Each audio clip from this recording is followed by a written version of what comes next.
ഇടുക്കി അടിമാലി ശാന്തിഗിരി ശ്രീ മഹേശ്വര ക്ഷേത്രത്തിൽ ശിവരാത്രി മഹോത്സവത്തിന്റെ ഭാഗമായി താലപ്പൊലി ഘോഷയാത്ര നടന്നു.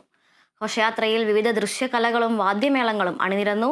ഈ മാസം 27 വരെയാണ് ക്ഷേത്രത്തിൽ മഹാശിവരാത്രിയോടനുബന്ധിച്ച് ആഘോഷങ്ങൾ നടക്കുന്നത്.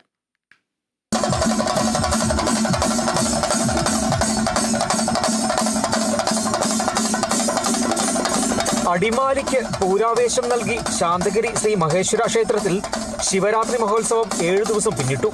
ക്ഷേത്രം തന്ത്രി പൂത്തോട്ടലാലൻ തന്ത്രിയുടെയും ക്ഷേത്രം മേൽശാന്തി മടത്തുമുറി അജിത് ശാന്തിയുടെയും കാർമ്മികത്വത്തിൽ കൊടിയേറി ഈ മാസം 18-നായിരുന്നു ഉത്സവാഘോഷത്തിന് തുടക്കം കുറിച്ചത്. ഈ മാസം 27 വരെ 10 ദിവസം നീളുന്നതാണ് ഉത്സവാഘോഷം. മഹോത്സവത്തിന്റെ ഭാഗമായി വൈകിട്ട് താലപ്പൊലി ഘോഷയാത്ര നടന്നു. ഘോഷയാത്രയിൽ ദൃശ്യകലകളും വാദ്യമേളങ്ങളും അണിനിരന്നു.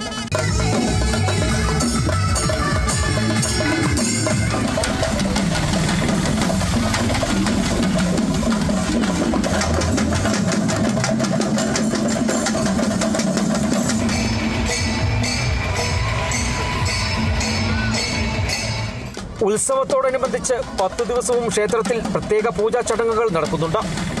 മഹാശിവരാത്രി ദിവസമായ 9-ാം ദിവസം ആറാട്ട് മഹോത്സവവും മഹാശിവരാത്രി പൂജയും നടക്കും.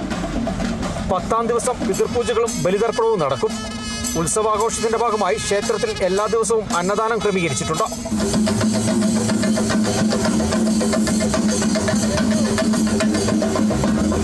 Kerala vision news, Idukki.